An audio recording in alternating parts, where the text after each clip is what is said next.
ಪ್ರಾಯೋಗಿಕ news channel. ನಮಸ್ಕಾರ ಪ್ರಿಯ ವೀಕ್ಷಕರೇ, ಅಕ್ಕ ಟಿವಿಗೆ ಸ್ವಾಗತ. ನಾನು ಸುಷ್ಮಾ ಪವಾರ್. ಇದೀಗ ಮುಖ್ಯಾಂಶಗಳು. ಜಮ್ಮುವಿನಲ್ಲಿ ಬಸ್ ಮೇಲೆ ಗ್ರೆನೇಡ್ ದಾಳಿ, 20 ಜನರಿಗೆ ಗಾಯ. ಮಹಿಳಾ ವಿವಿಯಲ್ಲಿ 2 ದಿನಗಳ ವಿಚಾರ ಸಂಕಿರಣ ಸಮಾರೋಪ. ಪ್ರವಾಸಿಗರನ್ನು ಕೈಬೀಸಿ ಕರೆಯುತ್ತಿದೆ ಕುಪ್ಪಳ್ಳಿಯ ಕವಿಮನೆ. ಜಮ್ಮುವಿನಲ್ಲಿ ಮತ್ತೆ ಉಗ್ರರು ದಾಳಿ ನಡೆಸಿದ್ದಾರೆ. ಕೇಂದ್ರ ಬಸ್ ನಿಲ್ದಾಣದಲ್ಲಿ ಜಮ್ಮುವಿನಿಂದ ದೆಹಲಿಗೆ ಹೊರಟಿದ್ದ ಬಸ್ ಮೇಲೆ ಗ್ರೆನೇಡ್ ದಾಳಿಯಾಗಿದೆ. ಪರಿಣಾಮ 20 ಜನ ಗಾಯಗೊಂಡಿದ್ದಾರೆ.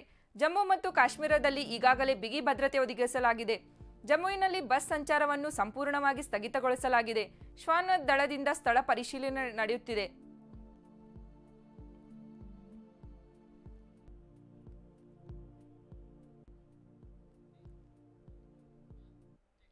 ಕರ್ನಾಟಕ ರಾಜ್ಯ ಅಕ್ಕಮಹಾದೇವಿ ಮಹಿಳಾ ವಿಶ್ವವಿದ್ಯಾನಿಲಯ ವಿಜಯಪುರ ಹಾಗೂ ರಾಷ್ಟ್ರಕವಿ ಕುವೆಂಪು ಪ್ರತಿಷ್ಠಾನ ಕುಪ್ಪಳ್ಳಿ ಇವರ ಸಹಯೋಗದಲ್ಲಿ ಆಯೋಜಿಸಲಾಗಿದ್ದ ವಿಚಾರ ಸಂಕಿರಣವು ಯಶಸ್ವಿಯಾಗಿ ಸಮಾರೋಪಗೊಂಡಿತು. ಕುವೆಂಪು ವಿಶ್ವವಿದ್ಯಾನಿಲಯ ವಿಶ್ರಾಂತ ಕುಲಪತಿ ಪ್ರೊಫೆಸರ್ ಕೆ ಚಿದಾನಂದಗೌಡ ಕಾರ್ಯಕ್ರಮದ ಮುಖ್ಯ ಅತಿಥಿಗಳಾಗಿದ್ದರು. ಅದೇ ರೀತಿ ಅನೇಕ ಲಕ್ಷಾಂತರ ಗುಳ್ಳೆಗಳೆಲ್ಲ ಈ ಪ್ರಜ್ಞಾ ಶರದಿಯಲ್ಲಿ ಹಾರ್ತಾ ಇರುತ್ತವೆ. ಅದರಲ್ಲಿ ಒಂದು ಗುಳ್ಳೆ ಒಂಥರ ಅದು ಸರಿಯಾದ ಪರಿಸರ ಸಿಕ್ಕಿದಾಗ ಅದೊಂದು ವಿಸ್ತರಿಸ್ತಾ ಹೋಗುತ್ತೆ, ವಿಕಾಸವಾಗುತ್ತಾ ಹೋಗುತ್ತೆ.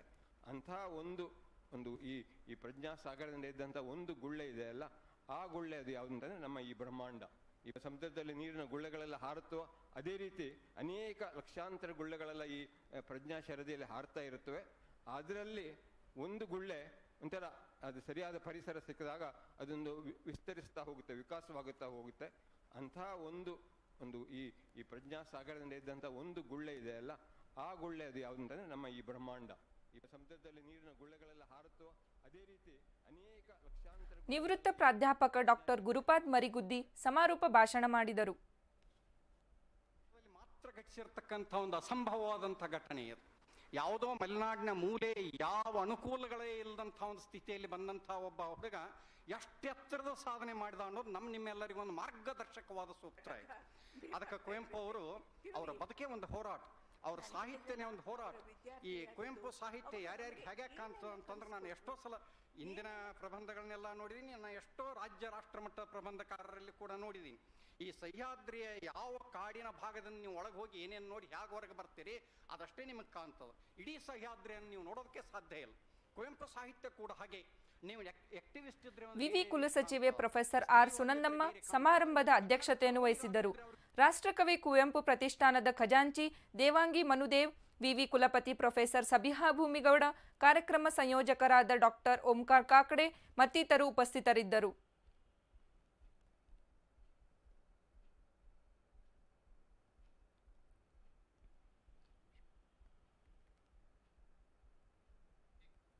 ಶಿವಮೊಗ್ಗ ಜಿಲ್ಲೆಯ ತೀರ್ಥಹಳ್ಳಿ ತಾಲೂಕಿನ ಕುಪ್ಪಳ್ಳಿ ರಾಷ್ಟ್ರಕವಿ ಕುವೆಂಪು ಅವರು ಹುಟ್ಟಿ ಬೆಳೆದ ಸ್ಥಳ. ರಮಣೀಯ ನಿಸರ್ಗ ಸೌಂದರ್ಯದಿಂದ ಕೂಡಿರುವ ಈ ಪ್ರದೇಶ ಇಂದು ಜಿಲ್ಲೆಯ ಪ್ರಮುಖ ಪ್ರವಾಸಿ ತಾಣಗಳಲ್ಲಿ ಒಂದಾಗಿದೆ. ಹಚ್ಚ ಹಸಿರಿನಿಂದ ಕೂಡಿದ ಪರ್ವತ ಶ್ರೇಣಿ ಒಂದೆಡೆಯಾದರೆ ಇನ್ನೊಂದೆಡೆ ಮಹಾನ್ ಸಾಹಸಿ ಕುವೆಂಪುರವರ ಬದುಕನ್ನು ವಿವರಿಸುವ ವಸ್ತುಗಳ ಸಂಗ್ರಹ. ಹೀಗೆ ವಿವಿಧ ಕಾರಣಗಳಿಂದ ಪ್ರವಾಸಿಗರನ್ನು ತನ್ನತ್ತ ಸೆಳೆಯುತ್ತಿರುವ ಕವಿಶೈಲದ ಕುರಿತು ಒಂದು ವರದಿ ಇಲ್ಲಿದೆ. ಹೋಗುವೆನು ನಾ ನನ್ನ ಒಲುಮೆಯ ಗೂಡಿಗೆ, ಮಲೆಯ ನಾಡಿಗೆ, ಮಳೆಯ ಬೀಡಿಗೆ, ಸಿರಿಯ ಚೆಲುವಿನ ರೂಢಿಗೆ. ಬೇಸರಾಗಿದೆ ಬಯಲು, ಹೋಗುವೆ ಮಲೆಯ ಕಣಿವೆಯ ಕಾಡಿಗೆ. ಹಸುರು ಸೊಂಪಿನ ಬಿಸಿಲು ತಂಪಿನ ಕಾನದಿಂಪಿನ ಕಾಡಿಗೆ. ಕಣ್ಣು ಹಾಯಿಸಿದಷ್ಟು ದೂರ ಕಾಣುವ ಹಸಿರು ಪರ್ವತ ಶ್ರೇಣಿ, ವನಸಿರಿಯ ಮಧ್ಯೆ ಆಗೊಮ್ಮೆ ಈಗೊಮ್ಮೆ ಕೇಳಿಬರುವ ಹಕ್ಕಿಗಳ ಕಲರವ. ಸಸ್ಯ ಶ್ಯಾಮಲೆಯ ಈ ಪ್ರದೇಶಕ್ಕೆ ಕಾಲಿಟ್ಟರೆ ಸಾಕು, ಸ್ವರ್ಗವೇ ಧರೆಗಿಳಿದ ಭಾವ. ಮಲೆನಾಡಿನ ಸೌಂದರ್ಯವನ್ನೆಲ್ಲ ತನ್ನಲ್ಲಿ ಮೈಗೂಡಿಸಿಕೊಂಡು ಪ್ರವಾಸಿಗರನ್ನ ತನ್ನತ್ತ ಸೆಳೆಯುತ್ತಿದೆ ತೀರ್ಥಹಳ್ಳಿ ತಾಲೂಕಿನ ಕುಪ್ಪಳ್ಳಿಯಲ್ಲಿರುವ ಕವಿಮನೆ. ಮನೆ ಮನೆ ಮುದ್ದು ಮನೆ, ಮನೆ ಮನೆ ನನ್ನ ಮನೆ.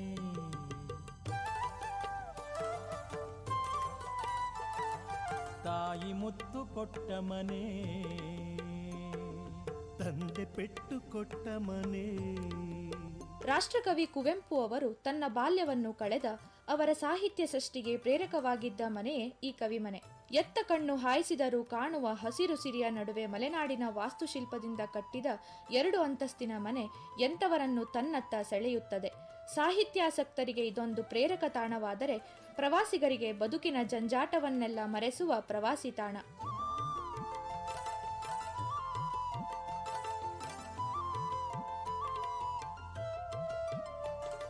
ಕುವೆಂಪು ಉಪಯೋಗಿಸಿದ ವಸ್ತುಗಳು ಅವರ ಎಲ್ಲ ಡಾಕ್ಟರೇಟ್ ಪದವಿಗಳು, ಅವರ ಮದುವೆಯ ಕರೆಯೋಲೆ, ಕುಟುಂಬದ ಚಿತ್ರಗಳು, ಕುಲಪತಿಯಾಗಿ ಕುವೆಂಪು, ಅಜ್ಜನಾಗಿ ಕುವೆಂಪು, ಹೀಗೆ ಕುವೆಂಪು ಅವರ ಜೀವನವನ್ನು ವಿವರಿಸುವ ಹಲವು ಬಗೆಯ ವಿಚಾರಗಳು ನಮಗೆ ನೋಡ ಸಿಗುತ್ತವೆ.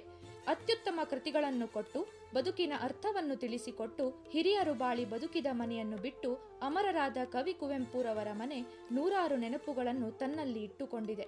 ಒಮ್ಮೆ ಈ ಮನೆ ಒಳಹೊಕ್ಕರೆ ಮತ್ತೆ ವಾಪಸ್ಸು ಆಗುವಾಗ ಹಲವು ವಿಚಾರಗಳನ್ನು ಹೊತ್ತುಕೊಂಡೇ ಪ್ರತಿಯೊಬ್ಬರು ಹೊರಬರುತ್ತಾರೆ.